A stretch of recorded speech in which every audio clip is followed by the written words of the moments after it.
ye mukulu oyo gwe Diamond Platinum bwasobodde okubatenga atugamba amanya amatuba mitada sibu Abdul Juma Isaac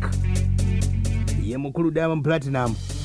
ayina ekibiina kye bayita Wasafi oboyizo kiyita WCB Wasafi Record era nga ayina abayimbi ab'enjawulo omukulu oyo akayimba ke bayita wa keyakuba n'omukulu gwe bayita Koffi Olomide mu mwezi gumu kali mu miliyoni 28 ekamu ku buyimba obusinze okubatenga butraininga mu East Africa akadde kano bwe bukyasinze gwe kutegeezako Diamond Platinum omukulu ono ayina ekibiina kye bayita Wasafi Classic Baby kye bayita WCB ekyasobola okubatenga kitandikawo nga kipromotinga abayimbi ab'enjawulo abasobodde okuba bayita mu kibiina kino mulimu mwana wezi gwe bayita Harmonize endo zaliyo 2015 2019 n'avaayo waliwo gwe bayita Queen Darren waliwo gwe bayita Rayvan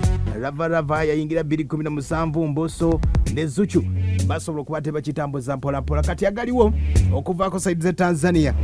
mwana mulezi ono gwe bayita Diamond Platinum mwagwa 2018 asobola okubatenga gulawo TV ne radio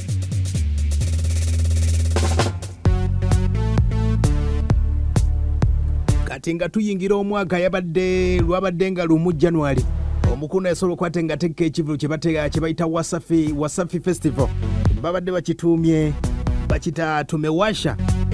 festival oba kye bayita Wasafi Festival yabadde akituumye tumewasha kati ekivulu ekyo yasobola okuba yabadde streaming live okuva mu kivulu gye kyabadde paka ku TV gye bayita Wasafi TV ye yenyini kati waliwo omwana muwala gwe bamuyita Jigi mwana mulaba bamuyita Gift Stanford aga music yeita Gigymoney asinga kubeera nnyo mu video z'ababongo abo ez'aba Tanzania nenga okuyimba badde akakutandika mpola kati ayina ebintu yasobola okubatenga akolera live ku TV ebitasobola kubatenga binyuma kati bannaffe aba Tanzania Communication Regulatory Authority ne basobola okubatenga babanize oba TV eno bagijje ku mpewo eya Wasafi Records wadde nga basobodde okwetonda bannaffe aba TV eno basobodde okubatenga bagijje ku mpewo nga kigamba nti obuwanga bwabwe n'enzikiriza zaabwe n'amateeka agatwala Tanzania basobodde okubatenga bagamenye awatali kwewozaako wadde okwetonda bannaffe aba Tanzania ekwasaganya ebya TV byonna bategeezeza nti TV eno bagijjeeko emyezi 6 nga we beetereza okuva nga 6 olunaku lwajjo we basobodde okubatenga bagijjako TV eno nga bategeeza paka emyezi 6 nga giweddeko wejja okubatenga eddako mpolampola abajjukira omwaka gwa 2018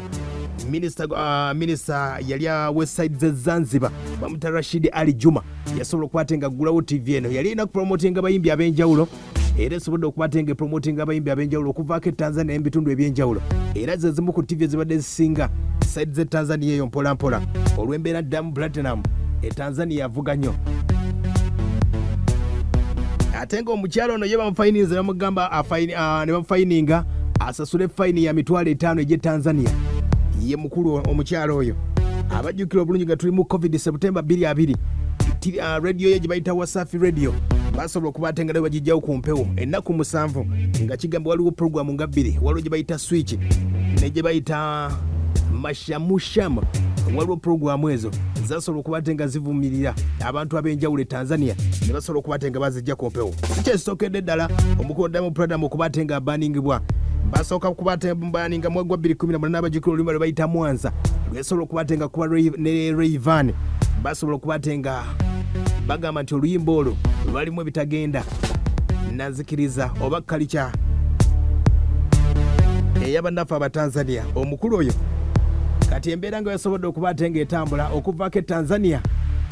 wanono nga baninga emyezi 6 ulira CIA pia imesitisha utoaji wa huduma za utangazaji za Wasafi TV kwa muda wa miezi 6 kuanzia tarehe 6 Januari mwaka 2021 mpaka tarehe 6 Julai 2021. Tatu, iwapo Wasafi TV itakataa au kukaidi uamuzi huu, hata zaidi za kisheria na kiudhibiti zitachukuliwa dhidi ya Wasafi. Ni kuhusu ukiukwaji wa kanuni za utangazaji uliofanywa na Wasafi TV. Muhtasari, mnamo tarehe 2 Agosti mwaka 2019 Mamlaka ya Mawasiliano Tanzania TCRA itoa leseni ya kitaifa ya utoaji wa huduma ya maudhui ya kulipia kwa njia ya televisheni kwa Wasafi TV. Na mnamo tarehe 1 Januari mwaka 2021 majira ya saa 2 mpaka saa 5 usiku kupitia kipindi cha Tumewasha live concert, Wasafi TV ilirusha maudhui jongefu yaliyokuwa yakimuonyesha msanii anayejulikana kwa jina la Gift Stanford Joshua Mwakyusa au Gigimane akicheza katika jukwaa kwa mitindo iliyokuwa ikionyesha utupu wa mwili wake kinyume na kanuni zifuatazo. Kanuni namba 11 kipengele kidogo cha kwanza ba na cha na da za kanuni za mawasiliano ya kielektroniki na posta. Haya basi. Yembera sodo kubatenga etambula. Bya sodo kubatenga bitambula mukuru gwaita Jones Kalunge. Oyo director kwa atwalaganya ebyempuliziganye Tanzania. Nga bajjako TV yo mukuru gwaita Diamond Platinum. Olukubatenga laze Busegu ku TV live mu kivulu ekyaliwo nga bayingira omwaka. Diamond Platinum. Ye mukuru oyo mu East Africa sobodo kubatenga endonga agikubira ddala. Nenga sikiriza nze nti asinga kamiliyoni olwembeera nti ennyimba zasinga okubatenga ayimba zonna kolabo wadde olw'okuba nti asinga management n'endongo esobodde okubatenga etambulira ddala waggulu nnyo. Bw'oba okabeddeko ku bitundu ebyenjawulo kankebereko wano kati ne waliwo gye bayita Forbes magazine basobola okubatenga balankinga ku bayimbi 20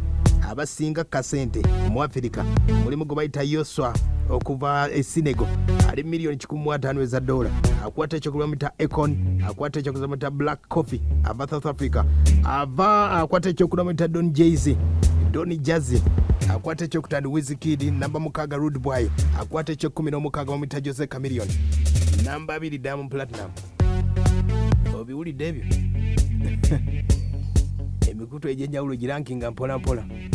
Waliwo omukutu gwe bayita